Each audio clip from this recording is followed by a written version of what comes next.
Welcome back to Glasp Deep Dive. Quick question before we start, Adam.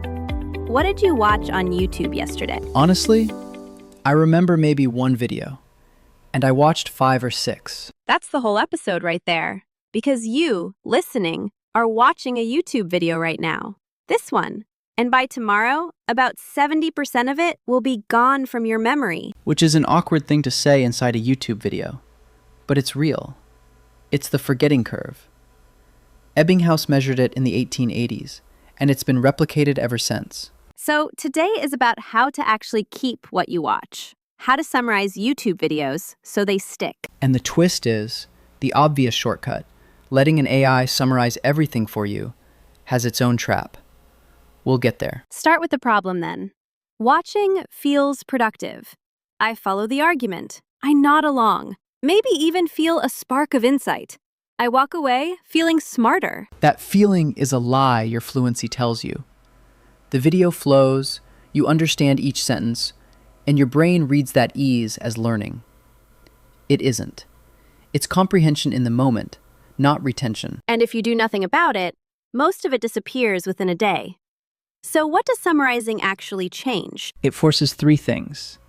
You select what matters, you organize it, and you connect it to what you already know. That's construction, not consumption. And construction is what makes memories durable. And there are wins beyond memory too.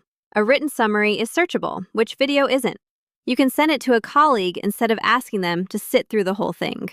A minute of reading versus 30 minutes of watching. And you can revisit a 30-minute video's key points in about a minute. Plus, written summaries plug into your notes, so ideas from videos can link to ideas from books and articles. Okay, give me the science. Fast version. Why does this work so well for video specifically? 3 pieces. First, video hits 2 channels at once, your eyes and your ears, so the first encoding is rich. But the video moves at the presenter's pace, not yours. Whatever doesn't get processed just slides past. So watching is like drinking from a hose that someone else controls. Summarizing hands you back the faucet. You set the pace, and you decide what's actually worth keeping. Nicely put. Second, generative learning. Fiorella and Mayer reviewed decades of research, and writing summaries in your own words consistently beat copying phrases.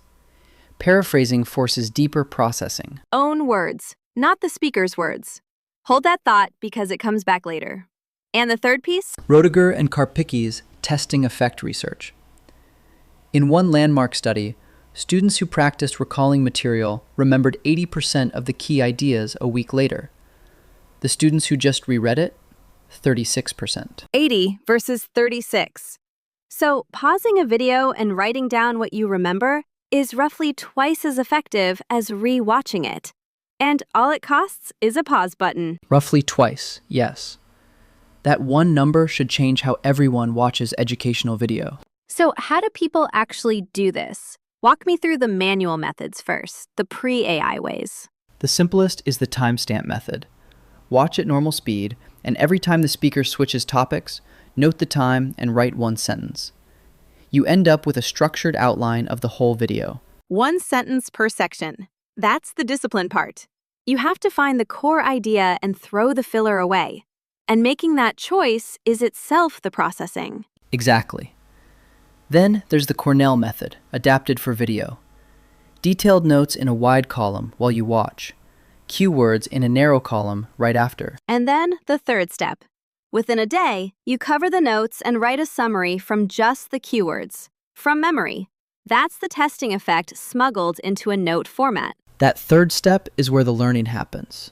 And for long, complex videos, there's the 3-layer summary. 1 sentence, then 3 to 5 bullets, then a paragraph or 2. Different levels of zoom on the same content. And the honest cost of all this? Because it sounds like real work. It is. A 20-minute video can take 30 to 40 minutes to summarize properly by hand. The research says it works. Almost nobody sustains it. Which is where AI flips the math. Completely. A transcript, key points, and a structured summary in seconds instead of half an hour. The barrier to having a summary at all basically disappears. But you said there's a trap. And I'm guessing the trap isn't really the AI. It's us and how we use it. Mostly us, partly the tools. Some tools just hand you key points, read and forget. Some are barely more than captions. The ones worth using give you the full transcript and let you highlight, annotate, and export. So the real question for any tool isn't the feature list. It's whether it pushes you to engage or just to consume. A summary you only read is passive watching in text form. That's the dividing line. Everything else is detail. All right, full disclosure time. Glasp makes this show, and Glasp's YouTube summary tool is the one the article is built around. So let's just walk through what it actually does, plainly. It's a free browser extension. Open a YouTube video, and a sidebar appears next to the player with the full transcript, time-stamped. One click generates the summary. You pick which AI model writes it, and custom prompts shape the length, the language, the format. Then, the part you keep insisting is the actual point. You can highlight inside the transcript itself. Highlight and write notes in line. Why this point matters to you, what it connects to. Then export everything to wherever your notes live. Mark down for Obsidian or Notion, or straight into Readwise. And if something didn't land, there's a chat where you ask follow-up questions about the video. Here's the meta moment, by the way. You could install it and summarize this very episode, our transcript, right there in the sidebar. Honestly, that might be the only way anyone remembers my 80 versus 36 stat tomorrow. Give me the honest limits, though. No sales pitch. Two big ones. No tool can do the own word step for you. That's where the learning happens, and it stays manual forever. And text summaries miss visual content. If a video's value is a diagram or code on screen, a transcript summary won't capture it. Fair. So put it all together for me. What does the workflow look like when you combine the AI speed with the human steps? 3 phases. Before watching, define what you want from the video. Then generate the summary and read it first. That's triage. Some videos die right there because the summary was enough. And if a video is long, plan to watch it in segments because attention drops off hard on long stretches. And for the videos that survive, the summary becomes a map. There's old research on advanced organizers, Ozabel's work, showing that seeing the structure up front significantly improves comprehension and retention. Then, while watching, highlight selectively. Annotate connections to what you already know. And every 5 to 10 minutes, pause and try to recall what you just heard. That's the retrieval practice. And after watching comes the step you called non-negotiable. Close everything and write 3 to 5 sentences in your own words. Then link it to your existing notes, and glance at it again after a day, after 3 days, after a week. Spaced review, a few minutes each time. Total cost of that, on top of the watching itself.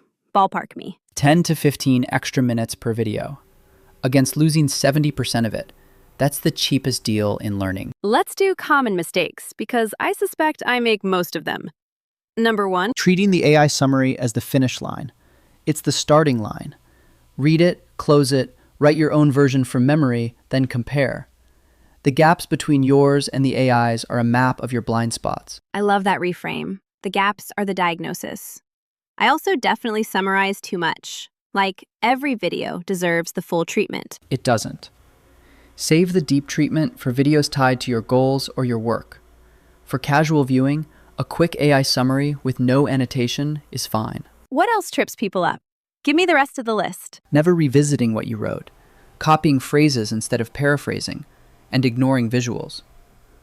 A summary you never review barely helps, and when a video's value is on screen, screenshot the key moments into your notes. Quick fire questions to close out. First one, can you summarize a video without watching it at all? For triage and research, absolutely. You can scan dozens of summaries in the time one video takes. For deep learning on something that matters to you, no.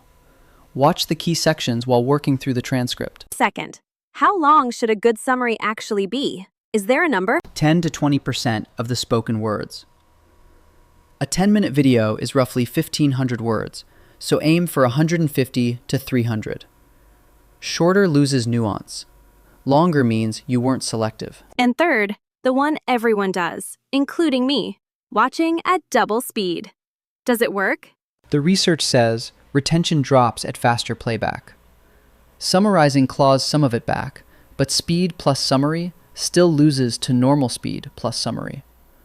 For content that matters, stay at normal speed or 1.25. So, the recipe. Be selective about what deserves a summary. Let AI make the habit cheap enough to actually keep, and never, ever skip writing it in your own words. And the summaries compound. Each one connects to the last. And a year in, you've built a searchable knowledge base instead of a watch history you can't remember. Want to go deeper? Full articles on Glasp.co. Just search how to summarize YouTube videos. See you in the next deep dive.